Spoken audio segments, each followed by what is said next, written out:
So much has happened before a desire even occurs to you. And sometimes when a desire occurs, you think that's just the beginning, and now you go to the hard work of making that desire a reality. And that's what slows it all down. First, that you think it's hard work, and next, that you think that you have to make it a reality, and next, that you don't understand that the momentum has already begun and is well along the way, and that is the reason, in fact, that you even received the idea or the knowing of your own desire. Sometimes your desires come and they don't last very long. And the reason they don't last very long is that exhilarating feeling of new life that they are meant to feel like. The reason that that doesn't last is because you let the reality that has already manifested overshadow this new budding reality that is in the process of turning from a vibration to a thought when you received it as a desire, and now from that thought desire into the physical equivalent. We really want you to get the sense of how vibration turns to manifestation. It's a question that mankind has had for such a very long time, because you have a hard time seeing the very beginning of this magnificent time-space reality that you are now living within. It's hard to go back and understand that everything that you are seeing and hearing and smelling and tasting and touching was at one time a vibration that was conceived of by a creator not so different than the creator that is now you. And so we want, in these hours that we are together, to convince you that you are a creator, that you can be a deliberate creator, that you can understand the laws of this universe. You can get in sync with the laws of the universe. You can tap in to the frequency and to the momentum that is you before you even became this physical being that you know as you. We want you to benefit by the momentum, the leverage, the clarity, the power of your beingness, and not rely so much on only the action that you are and others are able to offer. Things that are happening in your physical world aren't about the action. Oh, action's fun, and we do not disagree with you that action gets things done. You can move things from place to place. We understand how that goes. But we want you to tap into the greater power, this energy that is the inspiration for the action. Because when you become one who is reflecting in all moments, or in most moments, the intention of that broader non-physical you, when you understand that you were source energy before you came into this body, and even though you are now in this body with this personality doing these things, that non-physical part of you still exists as non-physical life force, as rejuvenation, as replenishment, as source, constantly resourcing you. So often you forget that, and so you're just banging around in your physical action, not taking the time to tune to that current. And then you measure yourself with others who are doing the same thing, and you accept very low standards of accomplishment, low standards of the way you feel, low standards of happiness. You put up with negative stuff. You squabble with one another over meaningless things, all the while denying your true power and your true current, which is in fact the reason that you want to squabble. It feels like someone else is depriving you of how you innately know you're supposed to feel.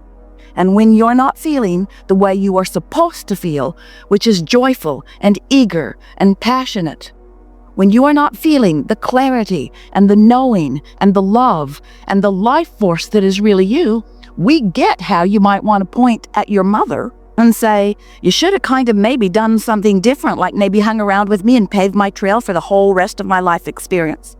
And then you transfer that neediness, not all of you, almost all of you, to your lover or to your friends. In other words, always looking, it seems, outside of yourself for the replenishment that only comes from your finding and achieving and maintaining the receptive mode. This is a vibrational universe, and there is a signal that is being transmitted on your behalf to you and about you, but you've got to get in the vibrational vicinity. Just like the transmitter and the tuner that you know as your radio signal. That tower is beaming a signal, but if you don't dial into it, you don't receive. You're not receptive. You don't hear what's being broadcast unless you tune in. And this is the same way. So your resource energy, you came into this body, a part of you into this body, just like you knew you wanted to. It's the perfect process. And you sift through the variety in this new leading edge environment, and you, importantly, come to your own conclusions about what you, importantly, prefer. So when you carve something out that you desire, sometimes, especially in the early stages of it, you're not really even so aware that you're asking for it. Sometimes it's just, you know what you don't want, which is an automatic knowing at vibrational levels of what you do want. So you're launching these rockets of desires and preferences as you are evolving and becoming as this life form here in this physical body.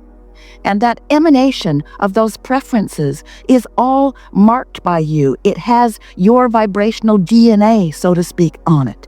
You are launching these rockets, and you and everything that you have been before you were you in this physical body expands because of your exposure to life, because of your sifting and sorting and knowing what you don't want and knowing what you do want.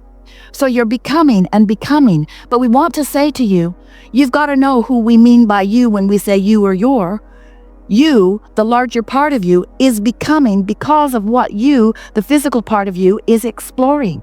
Your inner being is becoming more and more and more knowing, more desiring of more things, more vibrationally attractive. And what we mean by that is, with everything you ask for, your inner being becomes the vibrational equivalent of it.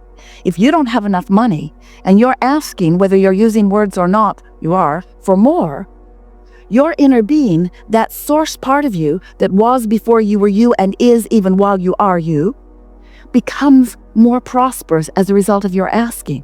Because when you ask, it is given. And there is a part of you that receives what you're asking for and what is given instantaneously. You haven't learned to do that. You've got too many beliefs in the way. You don't let yourself ask and receive. You ask and source gives to that larger part of you, but you say, oh, I don't know. I don't really feel worthy. Or I'm mad about everything that hasn't come to me. Or I'm upset about those who are getting more than it looks to me like is their fair share. Or. In other words, so often you are so busy facing the reality of what is that you don't let the new becoming become. So even though so much happened that caused this desire to happen within you, for just a moment, for a split second often, you receive that desire and you feel the elation of it. You can feel your evolution in that moment, and then we love you so much, you get practical. You face reality, you weigh the pros and the cons, you check out the odds. You don't believe in your desire that is just born. And the only reason that you don't right away believe in a new desire that is born is because you've practiced the opposition of it for so long. As you've been using as your criteria people who are not in the receptive mode, who are banging it out through hard work and action, who are not using the leverage that creates worlds. Some are, and you call them masters, and some are, and you're amazed at what they accomplish. Some are, and they just knock you over with their clarity and their power and their attractive power, their ability to accomplish and to draw to them. They amaze you and so often confound you, because it feels to you like you mean well. It feels to you like you too are good. It feels to you that you are deserving or you want to be deserving, but instead of being a vibrational match to what you're asking for, so often you are a vibrational match to what you've got. And things can't change if you are a vibrational match to what you've got. Things are always changing, but they keep changing to whatever it is you are giving your attention to. So it's different faces, different places, but more of the same essence. In other words, it's sort of the same struggle for most people because they are so enamored with what is. People say, I believe I should face reality. And we say, we get that. But you did not come to face reality, to regurgitate reality, to document reality, to hold yourself in sync with reality. You came to create reality. You came to create new reality. You came to let this magnificent time-space reality inspire you to improvement, to new preferences, because you understood that if this time-space reality can cause you to desire something, to launch that rocket, you knew before you came into this body that once that rocket was launched, once that vibrational becoming had happened, that your inner being, that which you want to call God, that source that we want to call the resource of that which is everything, will join that thought, and law of attraction will respond to it. And your idea, your vision, your desire, your wanting will become a reality. And you get to be the witness of it. We want you to be the witness of your desire turning to the manifestations that you have asked for. We want you to understand that if you could just understand that that is your work, to witness it, not to make it happen. You don't get into your automobile and ever have the urge to get under the hood and be part of the engine and make it go. I'll just tug along on these pulleys for a little while today. That never occurs to you. You understand that there is another engine, another force, another mechanism, and you do what you are meant to do. You decide where you want to go, and you point in the right direction, and you make correcting changes all along the way. You guide yourself to where you want to be, and that's what you are wanting to do here. You are the chooser of where you want to be. Law of attraction is the engine that will bring it about. But your mechanism, your function, your success, your happiness, which is the success that we're really talking about, is all about your finding vibrational alignment with what you're asking for. In the beginning of Esther allowing us to flow through her, while she found, because she was in the receiving mode, perfect words to match the vibration that we were presenting, her words said, if you desire something and believe it, then it is. Because when desire and belief are in the same place, there is no resistance, and resistance is the only thing that prevents anything from happening, and happening right away. So you were born with this emotional guidance system that lets you know what you're doing vibrationally. It lets you know how in the receiving mode for the desires that your life has caused you to launch, you are or are not in any point in time. The better you feel, the more in alignment you are. The worse you feel, the more out of alignment you are. And there is a momentum about every thought that you think. Your thoughts matter a lot. What you think matters so much. Because what you think is always having a relational experience with what the source within you thinks about exactly the same thing. So when you think, I'm not a good person, you feel strong negative emotion because your inner being will never agree with that. If you think this is going to be very difficult, you'll feel concern, maybe even depression, certainly discouragement, because your thought that this is going to be difficult does not jive at all with your inner being's knowledge of the power of the universe and the ease and flow of you directing your thoughts simply. But you've forgotten how to offer pure thoughts. You've been trained into such objectiveness. You weigh the pros and the cons and the pluses and the minuses. Let me stack this all up in order to make a decision. And we say, you kill every desire with your thoughts that make you feel doubt. I want this, but, oh, it'd be really nice to have that, but I wasn't born to the right people, or I wasn't born at the right time, or I wasn't born, it is not going to happen to me. And so you offer contradictory thoughts, and because you think they're reasonable, you don't even know that you're doing it.